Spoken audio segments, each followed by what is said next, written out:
ആരംഭം തോളുമ്പും ചെങ്കതിർ മുഖം മാറും കണ്ട് നേരം പോക്കറിയാതെ ഞാനേ ഇന്ന് ആനന്ദിച്ചാശിക്കുന്ന മല വിരിഞ്ഞതിലൂറും തേനൊന്നും കുടിച്ചിടുവാനേ.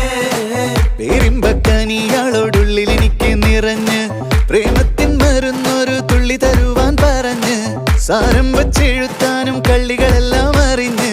താമരപ്പൂവൊരു വാക്കും വിള്ളിയതില്ല തിരിഞ്ഞ് കണ്ണാളെ പല്ല് മുത്തു നിരത്തതിനൊത്തൊരു വിത്തൊരു പെണ്ണാടേ നിന്റെ തേനരം പവിടച്ചിരിയൊന്ന് ഞാനൊരുത്തി ഉണച്ചിടുമെന്ന് മുത്തേ മോഹബത്തിന്റെ സത്തേ പുന്നാരക്കുട്ടി തത്തേ ക്ഷണമെനിക്ക് നല്ലൊരു മറുപടി തന്നിട ദേവി മുല്ല മലർമണമുള്ളൊരു ബീവി മാഞ്ഞാലം കൊഞ്ചി കൊഞ്ചി കണ്ണും വെട്ടി ചെന്നി കണ്ടാൽ പാഞ്ഞൊളിച്ചിടുന്നെന്തിനാണ് നിന്റെ മാരനായി എടുക്കുവാൻ എന്നെ പറ്റൂ